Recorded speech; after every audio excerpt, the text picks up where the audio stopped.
हमारे खींवसर के सभी पार्टी के कार्यकर्ता, सभी नेतागण, और मैं तो वो नेतागण क्या, ये तो चुनाव ऐसा चुनाव था जिसमें एक एक व्यक्ति ने इसको ये मान रखा था कि ये मेरा चुनाव है। अरे जी, आप बहुत भाग्यशाली हैं कि इतने लोगों का, जब 36 कौम के लोग किसी चुनाव को अपना चुनाव मान करके लड़ते हैं, तभी जो आज जिस तरीके का माहौल अपने को खींवसर में देखने को मिला है वो देखने को मिलता है। इसलिए वास्तव में अगर यहाँ पे किसी की जय होनी चाहिए तो जनता जनार्दन की जय होनी चाहिए। मुझे पूरा विश्वास है कि जिस आत्मीयता के साथ में, अपनेपन के साथ में आपने ये चुनाव लड़ा, रेवत डांगा जी को समर्थन दिया, अपनी ड्यूटी निभाई बूथों में।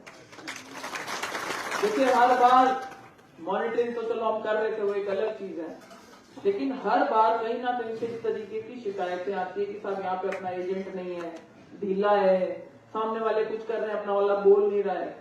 आज ये पहला शायद मैं ऐसा चुनाव देख रही थी जिसमें अपने आदमी मजबूती से खड़े हुए थे, और सामने वाले वो कई जगह तो मेरे को बता रहे हैं, बोले उनकी पर्चियां उठ रही थी, उनके ऊपर बाटे हमें रखने पड़े। हालत ये हो गई थी। और बधाई का पात्र है इस मामले में हमारा प्रशासन भी, जिन्होंने पूरा ईमानदारी के साथ में सहयोग रखा, कहीं फर्जीवाड़ा नहीं हो। बहुत अच्छी व्यवस्था के साथ में, बहुत शांतिपूर्वक तरीके से ये मतदान संपन्न हुआ।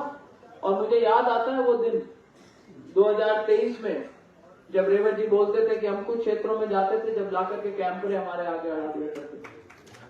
ऐसी कोई स्थिति इस बार उत्पन्न नहीं हुई। तो ये एक शुरुआत है। और देखो, जब सभी 36 कौम के नेता लगते हैं, 36 कौम के लोग साथ में लगते हैं ना, तब ये माहौल बनता है।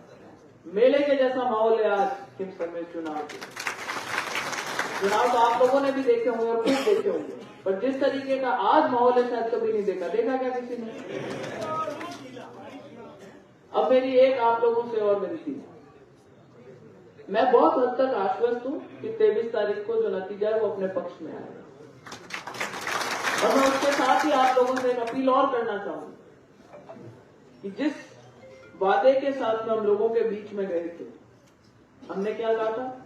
गुंडागर्दी का राज हो रखा था खींवसर में। हमने क्या कहा था? एक तरीके का आतंक फैला रखा था खींवसर में। रेवत डांगा जी जिस दिन जीत करके जाएंगे, उस दिन के बाद से अपन एक नई शुरुआत करेंगे, एक नया अध्याय जोड़ेंगे, एक साफ सुथरी राजनीति। और वास्तव में जगदीश जी, जो आप बात बोल रहे हो, आटे इसलिए निकालने जरूरी होते हैं क्योंकि नेताजी ने आदत डाली थी